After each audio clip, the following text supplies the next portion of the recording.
to another episode of the podcast series Readings and Conversations, brought to you by the Centre for Literatures in Canada at the University of Alberta in Edmonton, with support from the Canada Council for the Arts.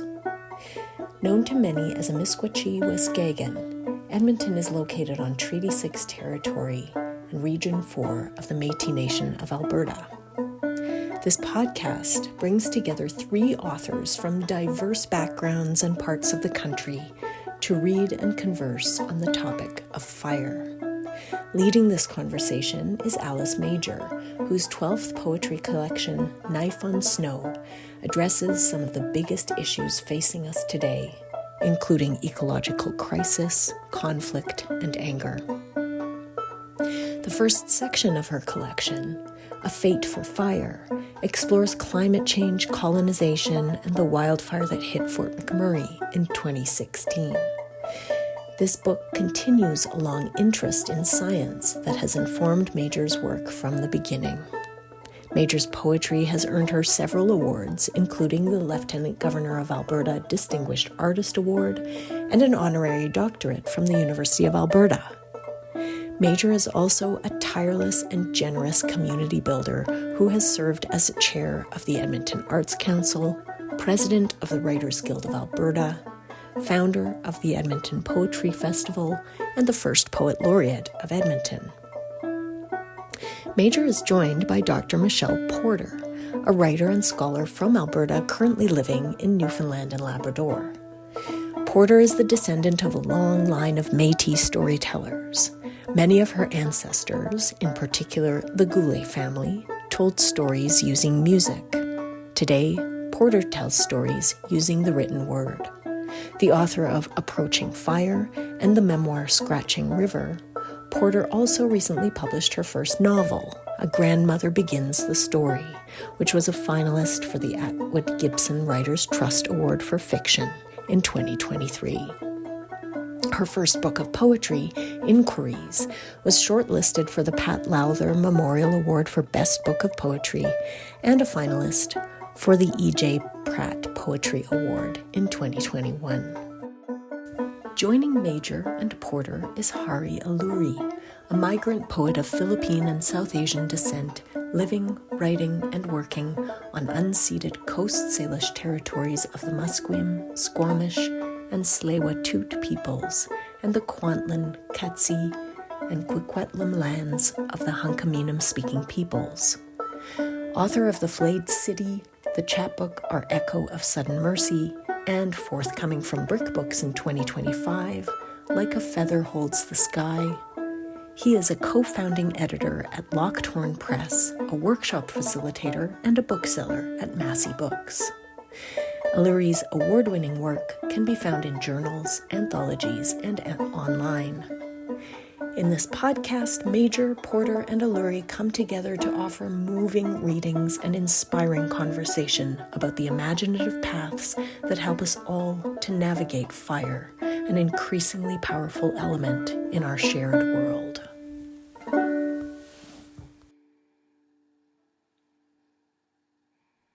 Well, hello, everyone, and welcome to this podcast, which is one of the events organized by the Centre for Canadian Literatures. My name is Alice Major, and I'm looking forward to this conversation with Michelle Porter and Hari Alluri about writing and fire. So fire is one of the most familiar chemical processes for humans. We've lived with it and made use of it throughout our history. It's a multidimensional phenomenon. It brings danger and destruction, and yet we coexist comfortably with it every day in our controlled furnaces and internal combustion engines. So it also looms very large in our conceptual frameworks. In our mythologies, it's often one of the apocalyptic scenarios, a world destroyed in fire, Ragnarok, an inferno. But fire is also seen as a creative gift brought to humans by various divine or spiritual beings. And we use it all the time figuratively to talk about emotions, love and romance, the hot stuff and the old flames, or anger, the rage that burns. So fire becomes both a literal subject and a metaphorical framework for art and artists. And that's kind of what we're going to explore in our conversation today. But for now, let's get to know the writers that you've tuned into. And to do that, each of us will be reading briefly and then talk about how that excerpt relates to the longer work that it comes from. And I'd like to start with Michelle Porter, who is joining us from Newfoundland this afternoon. Michelle, do you want to begin your sharing? Sure. Thank you very much for having me here. I'll be reading from my book, Approaching Fire. It's a book that follows my great-grandfather and my grandmother as they make traditional Métis music on the prairies and then move on off to BC. Seems like the world's on fire, like the world is just burning itself up. Music can leap through generations like fire leaps a road, can't it? Make itself heard in the cellular activity of the body of the woman who is standing in her mother's cousin's kitchen near Mission, the year British Columbia declared a state of emergency. It's because of all the burning that didn't happen before and because of all the fires that were suppressed. This music will be felt in the body of the woman in her kitchen, in her own house in Newfoundland and Labrador for years after. The smoke from those fires traveled, filled the skies from the west coast to Saskatchewan and even further east, they say. When British Columbia burned, smoke made twilight out of day. In the pictures I saw, I thought how it could have been fog, like the clouds that come down to the rocks in Newfoundland and Labrador, where I make my home. But the clouds in the pictures billowed up from the ground, stalked by scathing heat and licking flame. Standing in my great-aunt's kitchen, just a few weeks after the state of emergency lifted, I held in my hands the old brittle records, 78s, coated with shellac resin. The record covers bare handwritten notes, the names of my great-grandfather and his two daughters, Léon Robert Goulet, Elise and Estelle Rose Goulet, Olive Elise Goulet. Seems like the world's on fire, like the world's burning itself up. I read an article in an online science magazine that tells about the day in 2013 when scientist Kira Hoffman spotted something unusual, sort of a grammatical inconsistency in the rainforest in BC. She noticed an old fire-scarred western red cedar in a place fires weren't supposed to burn. Fire isn't supposed to be part of the forest in some places. So much rain falls on the west coast that fires are supposed to play only a minor ecological role in some regions. But there was that fire-scarred tree Kira Hoffman saw in the hyper-maritime zone on Hecate Island, named after the Greek goddess of magic. That tree haunted her, she told the magazine writer who called to talk about her research for an article. It told a story that wasn't straight. When did this fire burn? Kira Hoffman asked that question, and she changed the focus of her studies from soil ecology to fire ecology. So in these two sections, I make the link. We can talk more about this as we have a discussion, but I read those two sections because the fires that are at the center of Approaching Fire come from family music, intergenerational trauma, as well as the fires that are happening currently in different, had been happening at the time of the writing in different places in Canada. I build in emotional fires, fires that are happening as a result of being at the end of intergenerational trauma. So, and reading stories about fire helped me figure out how to walk through that. Thank you so much, Michelle. Could you just talk a little bit more? I love your book, and I was really intrigued by how you came to the whole braiding of fire and music, and all the other things. Did you start out with fire and add family, or did it go the other way around? Yeah. Oh, so where did the first fire come from? Which is an important question because the fire began with an old family story about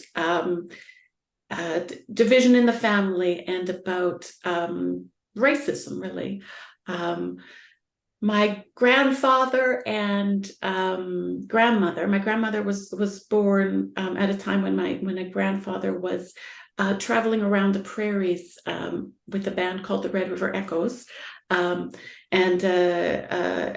she was just born into this music and into this traditional Métis music with the fiddle and the jigs and the crooked tunes, all this beautiful music. So there's a couple of things that come in there, but there's this story that my mother would tell when she talked a lot about growing up in BC. So at some point, my grandfather decided that Manitoba was there was so much discrimination against Métis. He wanted to try BC. Would it be a better place for his daughters? Whether it was or not is a totally different book. But so they moved to BC in the 30s. And at that time, while he was proud of the Métis identity and proud of, he's a Goulet, well-known political family, comes from some of the earliest politicians, the resistance, the Métis resistance on the prairies. But some members of that family at that time who could pass as not Indigenous and as white didn't want the heritage to be known broadly because of some of the racism, because of all the racism that Métis people faced at the time, lack of access to schooling, lack of access to jobs, et cetera, et cetera. It could go on, but so in part of the story detailed here is the story of an aunt of my mother's coming to the house and taking everything, all the pictures she could find, a lot of the documents she could find, fiddles and old fiddles, beautiful fiddles been passed on for generations, and making a fire and burning as much as she could. So that, to me, I can get a little bit emotional as I talk about it. It's that fire that's the center of that intergenerational trauma, that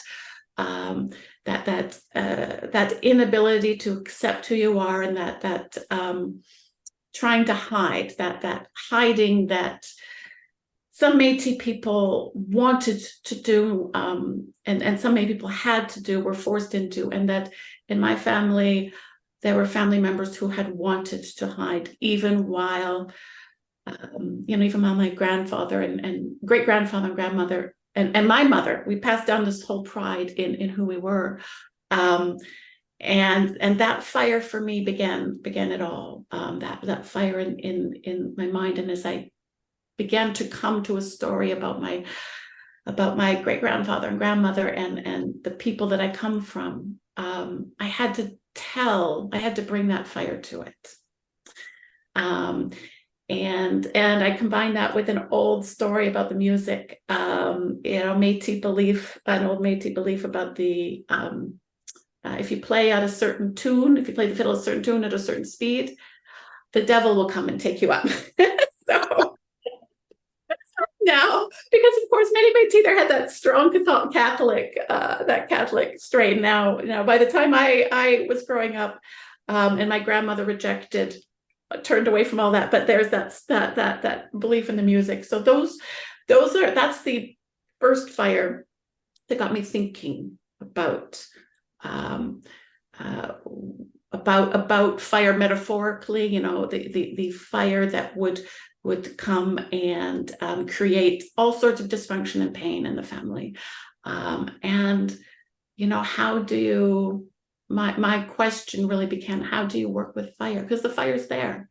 How do you work with fire in your family, but also on the land? So of course, all the healing has to happen in conjunction with the land. So, and then as soon as you start looking, I turned around and everywhere I looked, there was fire and teachings and learnings about fire.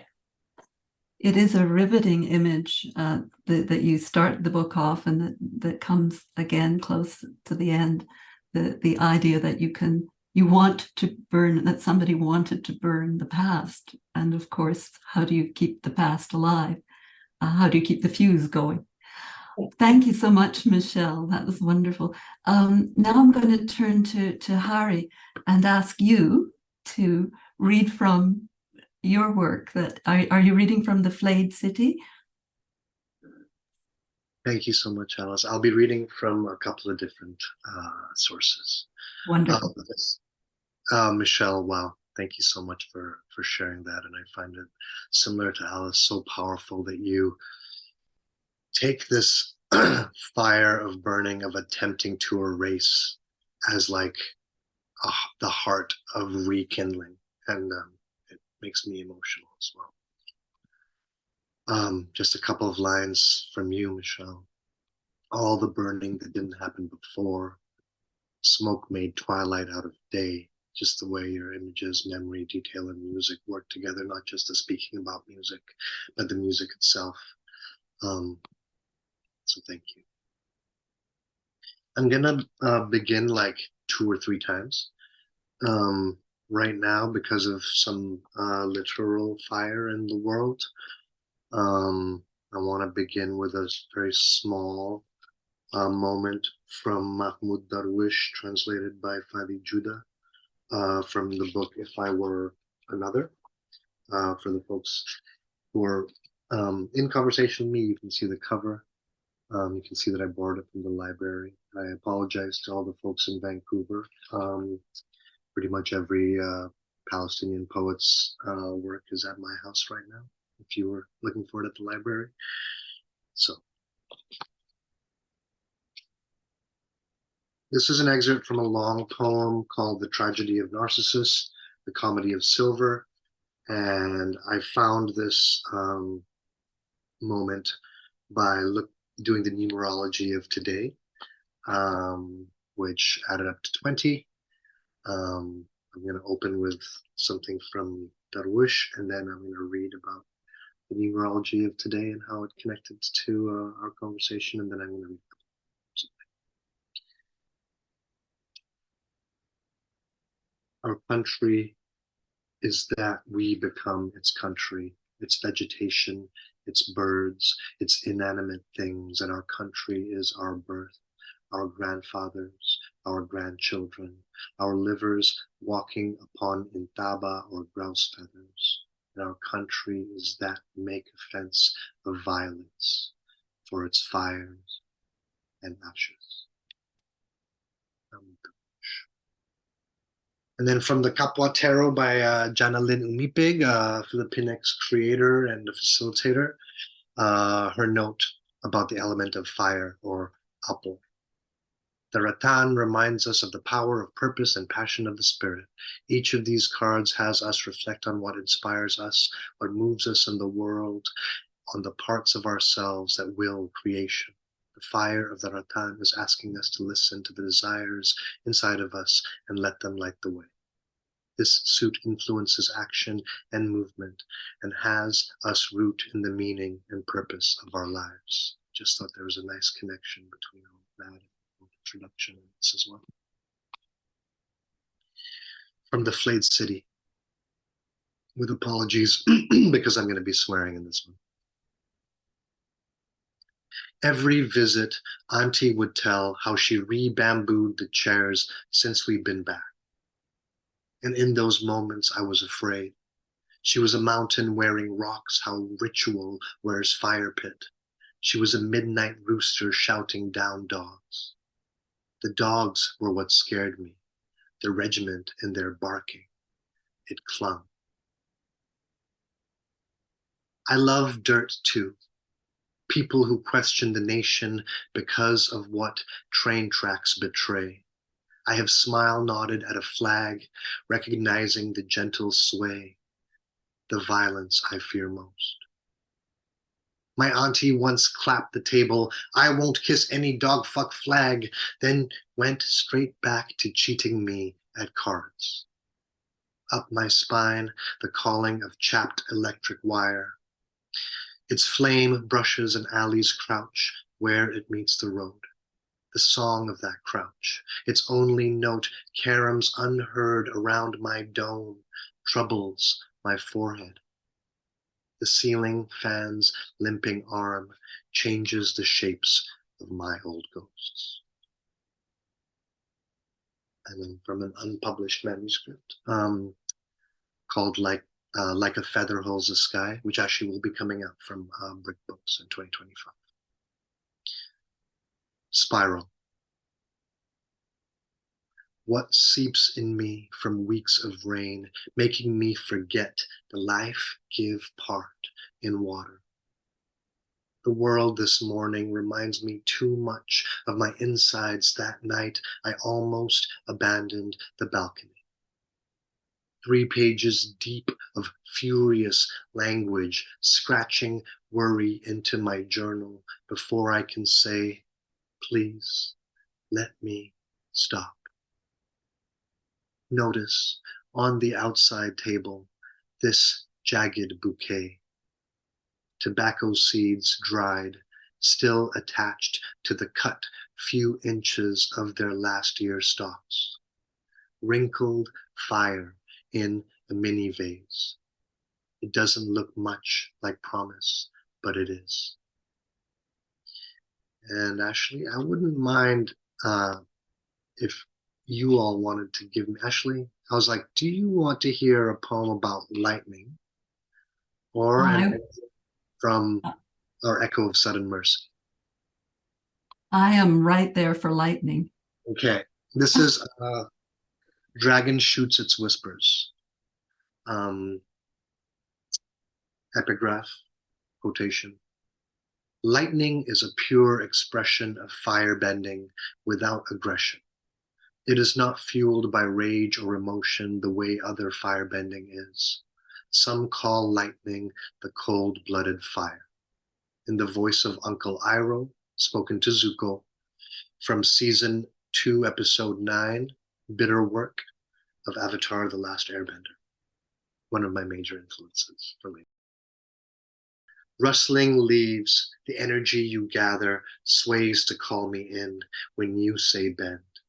I matchstick into being because I want to disappear.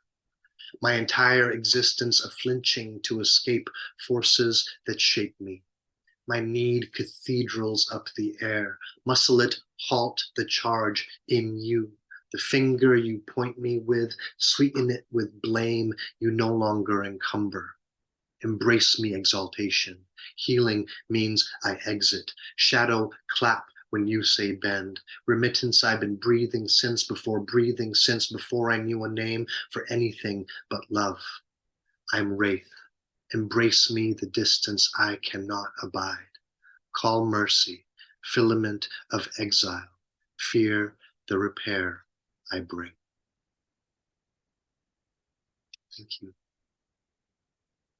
Thank you, Harry. That is really wonderful work. And I love The Flayed City as well. It's an amazing book. And so I'm certainly going to look forward to the new one coming out. That's from Brick Books, did you say? Whoa. Great. Yeah, I'm excited for it. But one of the things I'm really fascinated by in how you construct poems, and I was thinking of fire, the metaphor, which fire is essentially a process of combining elements and creating new ones, which seemed like a perfect metaphor in a sense for what you do, because you do call on so many other writers as inspiration and you to make new things out of what's been done before. Did you want to talk about your process in that a bit? Because I found it really interesting. Sure, thank you. Thank you for noticing that as well. I think to sort of speak in terms of inspiration, I think a lot of it has to do with coming from many languages that I don't necessarily have access to. Between my parents, they casually speak 9 languages, both locally and internationally to where they're from. My mom from the Philippines, Pangasinan and Ilocano, speaks Tagalog as well, was still in the era when they still taught university all up the way in Spanish all the way up to university. You know, my dad, Telugu, speaks like Kannada next door. Tamil, has family there. Hindi, knows some Urdu from school as well. And like, you know, and then both of them speak enough English to be in love with each other in English, you know, um, and to raise their children in English. And, partially so as not to have conflicts separating them, they held English as a primary language between in the family, which is both like a gift of love to each other and part of our loss, my sister and myself, in terms of language. But we were already diasporic, so we did not have direct access anymore. And then there's languages. I was born in Ogbomosho, Nigeria, and there's the languages of that region, Yoruba and Igbo, as well as like a form of Pidgin that like is part of me. And then beginning to arrive on Coast Salish territories in 1990, and like having this relationship to hip hop and music, and like the way that is a combination of older musics. And then really like when it comes to poetry, I do want to say that I have this particular vulnerability to poems that are in translation. And I'm vulnerable to the failures of those poems. And in the space of like the failure of translation is actually where I feel like there's the most space for me to exist in a poem. And I'm hopeful that like that kind of happens in my process, is this kind of like failure of translation of so many different sources that I'm always vulnerable to. I'm really working on trying to think this through, so forgive me, it's not quite there yet. But like the way I'm thinking about it is that like I am vulnerable to the grammars around me. And I not even want, that I have, and so those multiple types of fire, or those multiple elements being at work when I'm working, are at play. And so with the Flayed City, I did specifically meditate on so much that I was reading, and tried my best to respond to it, and tried my best to fail it, like to fail those other writers into my own language. And so that's part of how that work works. And so it continues to be part of how I do it. And Our Echo of Sudden Mercy works similarly to that as well. Yeah. Meditating on one single poem, and then like being like moved by all this other work. It's like in poetry, in nonfiction, sociology and history comes into it, and music over and over and over again. I find this fascinating, Harry, the way that and I'm going back to the metaphor of fire, the destruction and creation that is part of the process of fire, for good and sometimes and a lot of time for ill as well. But to internalize that as a writer in a way is really good. I like it. Okay, so actually, I'm the third one who's going to read briefly here. Thank you so much for your contributions. I'm just going to read the first section from my poem, which is called A Fate for Fire, and which opens my newest book, called Knife on Snow. And this section was based on a drive I had to make in 2017 from Edmonton all the way to Saskatoon, which meant 6 hours of driving. And that entire distance was under a pall of wildfire smoke. It was the most surreal experience, but it's a phenomenon that we're becoming more and more familiar with in Western Canada. So there's a quote that opens the poem, and it's from Beowulf, which is one of the oldest poems in the world that in what would become the English language. And so here we go. A fate for fire. Once more a monster moved through the night, A raging flame dragon ruled in darkness, fire grim guardian of a great treasure mound. Beowulf. Dawn came then. Dark dragged its grey tail from sky's flat surface, and citizens woke to no blue summer. Their burning eyes opened on orange, an awful light, fire breath blown from boreal blazing to west and north, wildfires ignited. On fume-drugged highways, a car drives on. Hours it has passed under this pall, flanked by fields, enfolded in hills. High overhead, on heaven's wide hill, the sun walks its way westward, but its light casts no shadows. A lurid lens, smoke filter, saps color, though green remains of a iridescent glow, weird, intense, world-end light. This haze comes harried over high mountains from swaths of forest, scorched terrains. Another year, the annual battle.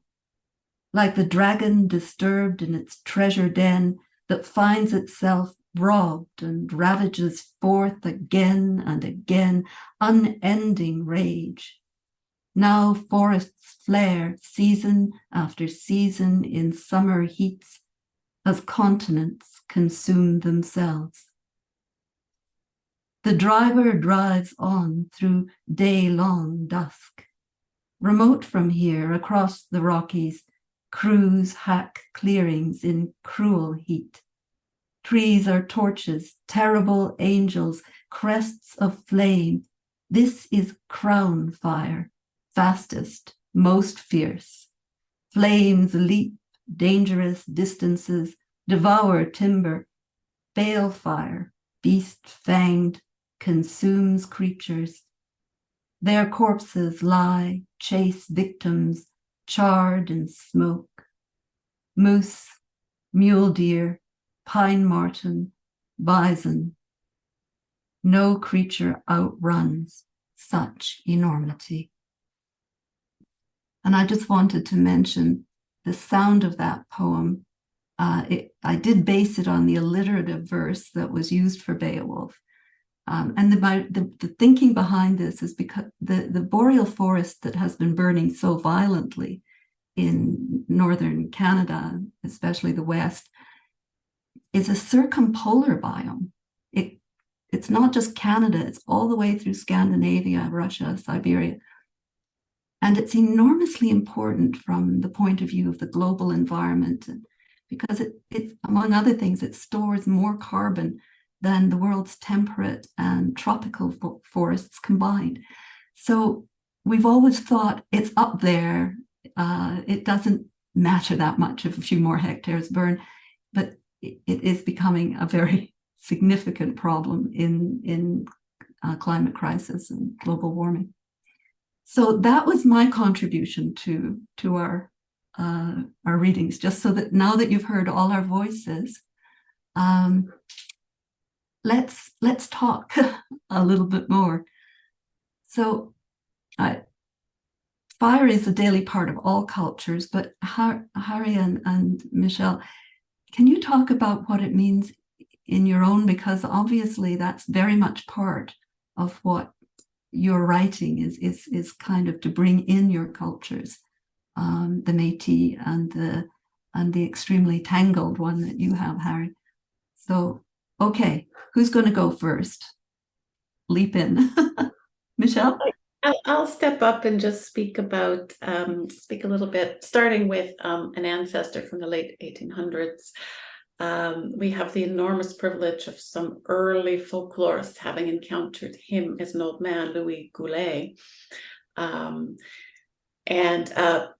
having recorded, written down, and turned into a book in French, because of course he spoke French, Michif, back then, not English. And then having that book translated into a book my auntie told me to go read. and around the time I was writing this book, and it's called Vanishing Spaces. In this book, he speaks about, so it's the recording of his oral telling. He speaks about growing up on the prairies, following the bison hunt.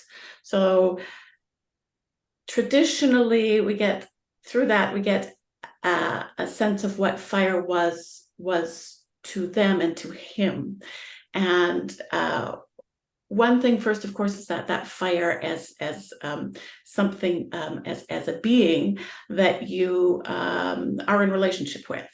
And in many ways, this comes through just in the knowledge of the fire, knowledge of watching for the smoke in the distance, knowledge of where to go, what to do, how to set yourselves when a fire is approaching. Because a fire traveling across the prairies comes really quick, and you have to keep your eye on where the sloughs are, where the bodies of water, and keep an eye on the behavior of the animals. You can tell how far away it was according to the behavior of some of the animals. You can tell by the way the smoke is billowing, which way it might go. The leaders of the hunt would have traveled out to find out more information and help direct where they go. Now, when the fire comes, there's this dramatic, deep description of this fire jumping right over them. And it's only an oral storyteller can pull that off. So it was beautiful. There's that side of it, that side of just knowing it, so that it's managing the danger of it. From that perspective as well, it's the other side of it, is that regeneration that happens. So where a fire has been, the buffalo will come next year. So you can go, you can find your food source. And if the fire doesn't come, the buffalo won't come. So that speaks a part of the book, I retell a little bit of his oral history, but I juxtapose it with just very short prose poetry, and I tell about comparing his, some of the smoke, the haze, the trying to figure it out, with me negotiating the other end of intergenerational trauma. And so I pull those two things together and have turned to the ancestors and to their descriptions of essentially not being afraid of fire, not trying to stop it, not trying to suppress it, letting it burn, and knowing that will be the other side, it will leap over, and that's one approach to the mental, emotional, spiritual healing. And to know that regeneration will also come on the other end, should we treat fires in that healthy way, in that way where, because of course, traditionally, most of the areas we think of as empty places were very well taken care of, with regular seasons of fire, regular planned fires, and that's what within Métis history as well. So for me, looking at that traditional living with fire, and not a suppression of fire, but allowing the fire to burn, and even starting fires in places where they wanted that regrowth, that renewal in certain times, was part of taking care of the land. But also similarly, I think as human beings, previous generations have had to suppress so much of the pain that they've suffered as a result of colonialism, as a result of the denigration of the land, loss of land, loss of home, all of those things, and a lot of the instability that can come with that. And it's my generation who bears that responsibility of letting that fire burn, so that next generation can come on up. And that was the key learning for me as I wrote that book, as I wrote this book, and began to pull from the past and look toward that future. So, Harry, what do you have to say about what fire is? I love this relationship to the balancing power of fire. Just thank you so much for sharing about this. The living with fire piece, both like environmentally and in terms of as an act of care, to like live with fire as an act of care. And when we're talking about large fires, it's easy to live with fire as an act of care when you're cooking your meals, but Yeah. fire as an act of care and like um in full recognition of its full power and strength, like to think of that as, like you said, as a being. um and then just to echo as well what you were saying about the opposite of suppression, um about the like this moment, and to kind of juxtapose, like to understand the importance of rage in moments, in ongoing moments that we're in. And so much of what like um of like writers of the generation just before me, and then reminders from like writers of the generation after me, maybe more so just because of like them being in that youthful age of like full emotionality, all the, um reminding me of the time when I was in that, and you know and reminding me how to return to it when it's necessary. So thank you for for for that reminder, and not just reminder but teaching. I'm thinking about how fire has always been um, enacted like as a burning in order to clear and cleanse. And I'm thinking about in the Philippines is as guava, and Yes. there's so many different relationships to fire in like the billion person South Asian subcontinent. And one of the ones that is closest to me, there's a lot of complications around the bindi, and like there's violence around the bindi in terms of caste. You know, um, the part that I connect in terms of both of my parents' cultures, my mom being from the Philippines and having that Catholic background as well. The imposition of ashes um, as a practice reminds me of the way that fire, ash from sacred fire is what we kind of like touch ourselves with as a reminder, as something to carry with us into our days, And my father gave me this, like, just like it's a little vial, um, literally of ash that he brought that from a ritual that he attended. And he was like, "This is your vial of ash, and like when you need it, you have this ash to like touch to yourself." And so it's always been something really important to me. I want to also recognize, like in terms of that balance, there's like care with fire and like the seasonal act of burning, and then we've also got um, these acts of burning in order to make space for city, you know, that is acts of suppressing the land as opposed to relating to the land. And one of the oldest stories that I know of, like one, in the Mahabharata, which is one of the most well-known world epics. One of the stories that troubles me is a story in which um, Agni, excuse me, Agni, the deity, embodiment of fire, is like exhausted from all the ghee that these like Brahmins have been placing for this long, long ritual that has Agni feeling like exhausted and needing and suppressed by that and needing to burn out. And so that part I feel connects like to an indigenous understanding of fire. And then it gets kind of taken up in this myth where he talks to Krishna and Arjuna, who are like heroes in this epic. And I have heroes in air quotes because I have multiple relationships to them, moments where I'm in love with them, trickster versions of Krishna, and moments where I feel a lot of harm comes from those two so-called heroes. In this case, they like essentially displace all the citizens of this jungle for Agni to be able to burn.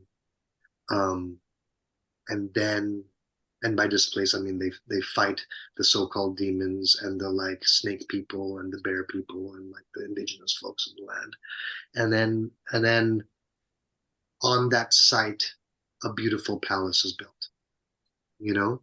And so I've got, and so I feel this like, and the building of that palace is supposed to be this beautiful moment, and at the same time, which in relationship to the story might be so, but in relationship to my relationship to jungle or my relationship to land or my relationship to how I want to think of land, I feel like a deep harm in that. So I just want to like think about the multiple ways that that single story carries, you know, over like over harming the fire, or like overloading the fire with the ghee causes it to need to burn, or causes him or them to need to burn in this like way that you've described, Michelle, perhaps, or like akin to this way you've described.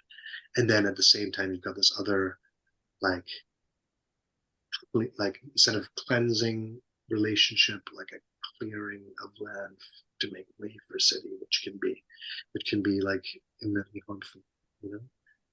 So I'm always fascinated by how stories can be so multidimensional themselves, that they contain all these different threads and emotional resonances. And that one is not one I was familiar with, Harry, but obviously I'm going to have to go and look up Agni and that whole section of the epic. absolutely. So you'll find it in multiple places for sure. Yeah, yeah. Thank you so much for that. That's illuminating, as fire should be. I'm Can I ask about the ash a little bit? yes, please. I love that. I don't know that much of, like, I don't know the origins of it, you know, but I know that my pops holds it as sacred, and I know that he has attended ceremonies in which like and again this shows exactly how little I know, in which something sacred is burnt, and the ash, it might, you know, it might be as simple as sandalwood, because it's like the ash itself is like a fragrant, beautiful ash that he's getting, you know. It, um it and made me think of the plants or the seeds that only grow in ash. So maybe, I mean, there could be something about, you know, that there's a certain growth that only happens in that ash. I was just looking for which one it is, but I can't quite find it at the moment. Yeah, that's actually one of the things I find fascinating. Sorry, Harry, is that in you know, my growing up Anglican kind of tradition, Ash Wednesday was when the material, the palm crosses that you got in Sunday school on Palm Sunday were burned, and our foreheads were marked for the day with that with the ash. And my impression was that was to make us feel sad and to make us feel as though we were sinful and as though we were. It didn't really give us the sense that we were protected or that we were participating in something healing, which it sounds as though you're talking about. I mean, I was just remembering those that moment. I was thinking about Ash Wednesday, I think. Okay. Um, and I'm thinking, so I was, you know, I literally looked it up, and I was thinking about ash, and it's one of the purposes of this ash is to remind us of the temporary nature of the material world, you know, and fire does that remind us, you know. And you know, I do have a we all end up with favorites when you come from like especially if you're in if you come from like 3 different pantheons, you end up with favorite deities, you know, and like, you know, especially the Shiva Parvati, like multiple, who's like multiply gendered, and like the dancing of creation, you know, to have creation be a dance is beautiful to me. and also to think about like because Shiva is both creator and destroyer, and then to have this like act of placing ash on our foreheads as a reminder of that, I think is Yeah. one thing I do. I will say like I have as a favorite, you know? Yeah. I think Uh, one of you're Go saying the ahead. between the fire that was positive and the fire that maybe resulted in the laying down of a city.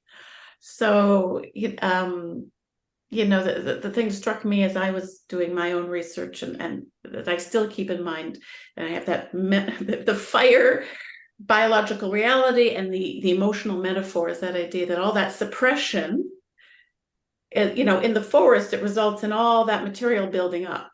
So if we don't have little fires regularly, you have all the material to create big fires that are hotter, that do more damage. And recently, I've read John Vaillant's Fire Weather, and he speaks about our cities being better kindling for fires than wood and trees, because fires actually feed on the gas, and our whole cities and houses are emitting gases all the time. So and we have that policy of trying to suppress, and not live with fire. So that city in your story is so interesting and continues to change in terms of what it could mean in relationship to fire.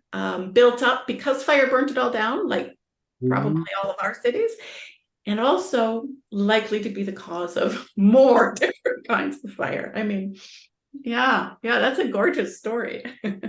Isn't it just? You reminded me so much of this moment where you talk about the gas. Sorry, is it okay, Alice, if I try to No, make this? go right ahead. I'm sorry. I'm just bubbling over in the background here. I'm just trying to find it. There's just something you said, Michelle, that like sparked something. Okay, two things that were really sparked by that. Uh, if nature didn't know the things that we're describing here, we wouldn't have trees that literally need fire to form. You know, like Yeah. the seeds will not open without the fire. And Yeah. so, and these are some of the oldest trees at all. They're definitely some of the oldest living trees on the planet. And so I found that like I love I love that knowing that it gets carried there. And if I can have the like sort of the silliness of reading two of my own, of like remembering two lines of poetry that came to me at one point. I'll choose one for now because I think the other one I'll keep for later. No, I'll read them both because they fit to the moment. One is, if fire wasn't a lonely thing, it wouldn't be everywhere we look. And I'm thinking about how now this is like that scientific transition, but like literally, and I know other people have said this better than me, but literally everything here is like a transmutation of star matter.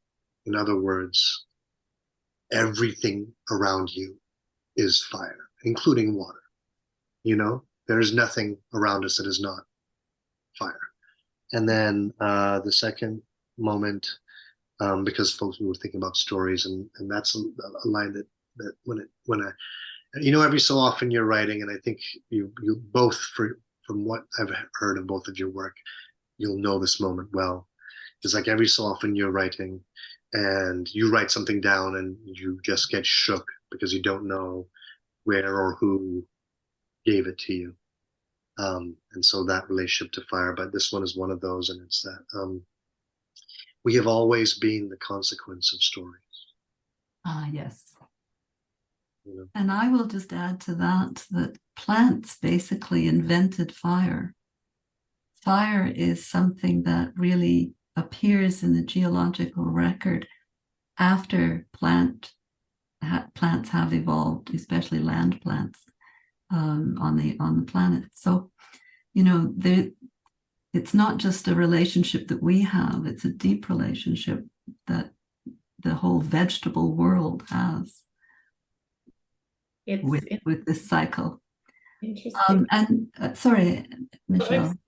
Just related to that, in my novel, Grandmother Begins the Story, Which is by the way, I've started to read it. The way that you've got these multiple voices starting at the beginning, or there's a ferocity to that opening. That's amazing. Thank you. yes. All the fire in that book, yes. And well, yeah, and so in it, I give non-human a voice alongside the humans, and grassland is a voice that is waiting for and longing for the fire, the next fire. And of course, the fire is all over the next book that I'm writing. It's literally everything now, because it's so central to everything, in the way I think. Yeah. Well, that's wonderful that it's continuing to inspire and spark new things, Michelle. You're again you're reminding me that in terms of going back again, and in terms of the origin, like in terms of origins, scientific origins, so to speak. The Philippines is an archipelago, part of the same ring of fire that this land's mountains are. Like it's like that full. When I look at it, Hawaii here up, and then for land to also be born of like that liquid version of fire down in the earth. It's for lack of a better phrase, and it'll sound corny, but that's okay. I believe in being corny. There's a phrase called badui, or a word badui, which is like, it mistranslates to corny, but it's also like to just be as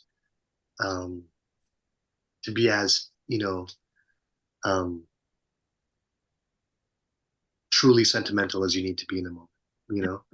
When you think about karaoke, for example, the best karaoke is full badui. Anyway, so in the interest of being badui,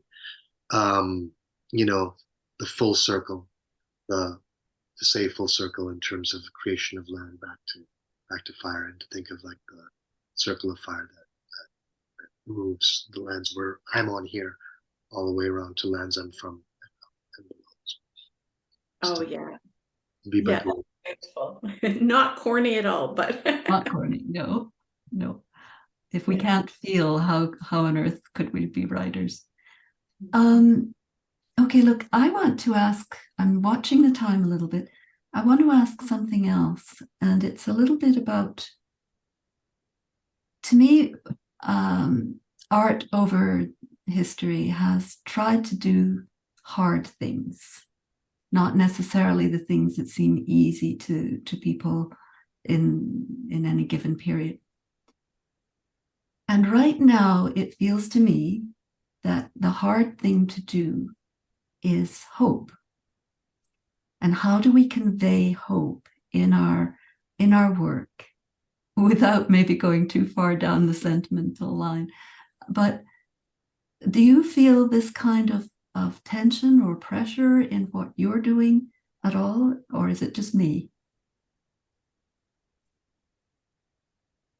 I do feel that tension, and I think that the place where I say the place where I want to move beyond what's sentimental is the place where a story has to carry the multiplicities.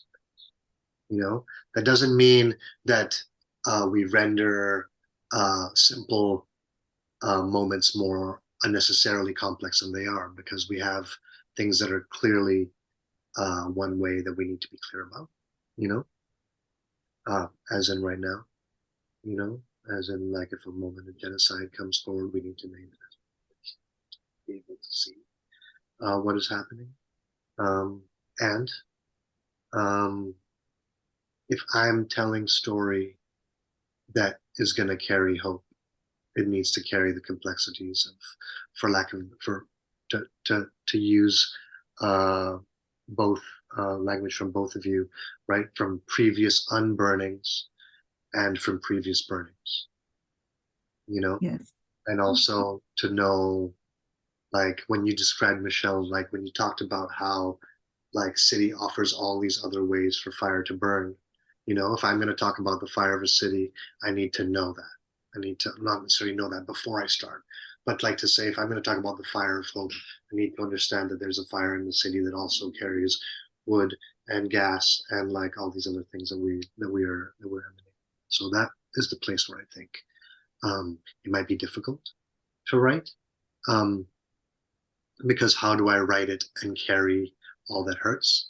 Um, and then like, and then every so often I'm like, but it's so easy because the fact that anyone is alive at all, given the proclivity of humanity to destroy each other complete, like to like come very close to destroying each other completely and trying to actively erase people from every available story, um, to know that like so much stories like have refused to not continue to exist. The stories themselves have enacted a refusal, and people have enacted that refusal for generations and generations into a kind of hope, you know? I would certainly agree that resilience is the resilience of the stories is absolutely important, and but at the same time acknowledging the complexity of those stories. There is nothing that simplification isn't going to make us feel any happier in the long term. But Michelle, were you going to say something there? I think of it like, I mean, I'm always turning back, especially with fire, to the teaching from the land in a sense. So I think there can be a lot of false hope out there. Hope that's simple and easy and will lead us in the wrong direction. And I mean, that's all over A Grandmother Begins a Story. But like, if we look at the cones that only open after a fire, or the shrubs and plants that only sprout in smoke, you have to have smoke for it. So that means that your hope can't mean there's no smoke and there's no fire. You have to avoid the fire. You have to live through it. Right. And so much of how we understand hope is about taking us away from the fire and the smoke. And that's, I think, what's difficult for all of us. I mean, if a fire's coming, but that I go back to Louis Goulet's story from the late 1800s when he was a kid and sitting in a body of water, letting the fire jump over them, because that's how they lived on the land, instead of today's way of life, which is to suppress, because we can't move, we can't deal with that. So that suppression has consequences, and that's a suppression is a false hope, I guess is how I put it. And it means that those cones and those shrubs will never grow. And it's a lot more complicated. I love that, and I love that reminding the way that, and we're also responsible for the way we tell our stories, And so if I take a piece of a story that is an ancient story and I make it super neat and I make it super clean and I brush away all the dirt and all the smoke and all the ash, which is actually the cleanest thing, but if I brush that away and then I present this neat thing, then we end up with things like, if I can just to speak to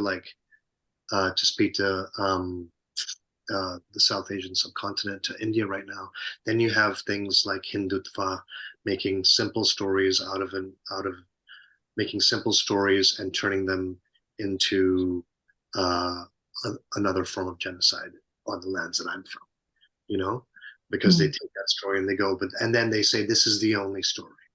Yes. So thank you so much for, and they do that by activating someone's version of fear and hope. They make a simple hope, like you said, into an easily wielded weapon. And that's a real danger. It is. And it also plugs into our, I think, very Western illusion that a fire is something that can be controlled, that it is up to humans and human action to suppress or to put it out. without acknowledging that fire is part of a much larger world than the merely human, and that it needs to be integrated into a larger and more sustainable kind of view of the world, which is not easy, but I do find oddly hopeful. And Yeah. I'm, as I say, reluctant to to close this down at all. We could go on for quite a long time, but I would like to hear just another snippet from each of you to keep your voices in the audience's ears. So maybe, Harry, I'll start with you this time. Sure. I rub my eyes at the wake-up song, reach across my journal to quell the alarm, and now my phone is in my hand and my dreams begin to fade. The online world floods in and I'm not ready, and I keep scrolling. In another version of the story, my notebook's on the stove, the only things that burn. You never know when the fire will ask you to be its home. I ask one of my demons, hold me with the precipice of you, gathered under the constellation of migration, make the bonfire a laughing thing, like the ritual distance that marks each step. In another version of the story, I'm a jungle and migration is the undergrowth of me. I say mobilize and it becomes a kind of prayer. I think this might be history's baseline, a myco-ether, forest fires that we're from teeming now as jungle. May the plant who needs the canopy's shade find a branch above. May the one who stretches up find itself a clearing. You and the deity of what's lost, may you be less overworked. Wonderful. That is beautiful to listen to. Thank you. Michelle, you take us out. Okay. Thank you, Harry. That was gorgeous. Smoke. The kind that's an indicator of a toxic environment or an emotional entanglement that will go bad. There's a spark that might jump across defenses and start the kind of fire I haven't experienced since I was a kid. There is smoke rising, the twist of white in my solar plexus. The smoke is not out there. No, this is the smell of unease in the home of the body that precedes the breaking of a memory, anticipates a blade opening in the bowels of the self. Where is the smoke coming from? Will its source come toward me, head this way? Recognize the early signs of danger and learn to write your name, the name you were told was yours. Change course, avoid threat. I know how not to feed a smolder, how to get out of the way of a lick of heat. Histories blur and converge in the smoke. I'm reading an oral history-based memoir of my great-great-grandfather's brother's life growing up on the plains, and he tells of this summer where there are fires everywhere. His name is Louis Goulet. He is about 9 years old and he is traveling with his parents with an organized caravan of Métis families in search of the buffalo. His memories in his own words as collected by Guillaume Charette and translated by Ray Ellenwood. By the time we got to Beaver River, we were already worried about prairie fires cutting into the grazing land we needed along the way, so we veered off a little into the direction of Moose Jaw. After about a week of slow and difficult marching, the smoke rose, indicating either that the fire was no longer in the peat or that the wind had changed direction. Our guess was soon confirmed. Wonderful. That's a stellar way to leave us on the edge at the end of the conversation. So I really want to thank both you, Michelle Porter and Harry Alluri, for being part of this conversation. I wish it could go on all afternoon, but I think perhaps we better let things wrap here. Thank you again, and I hope we'll have many more words to share in the months and years to come. I hope so as well. Thank you, Alice, for hosting us and moving us. Appreciate you both so much. I've learnt today, and I guess as an uncle would say, that's a good day. Thank you. Thank you, Harry. Thank you, Alice. It's been so wonderful to be here, and I feel like I could sit and chat with you for evening telling stories, and Absolutely, we maybe could. in the same room doing that one day. Yeah. Thank you. Yeah, to when we're sitting around the fire together, having story with each other. I'll raise that toast too. Thank you all.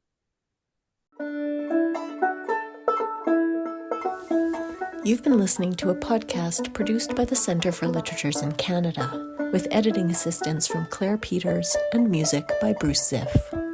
For more recordings featuring Canadian authors in conversation en français et en anglais, please visit the Brown Bag Lunch podcast page on our website at uab.ca/CLC. I'm Sarah Krotz. Thanks for listening.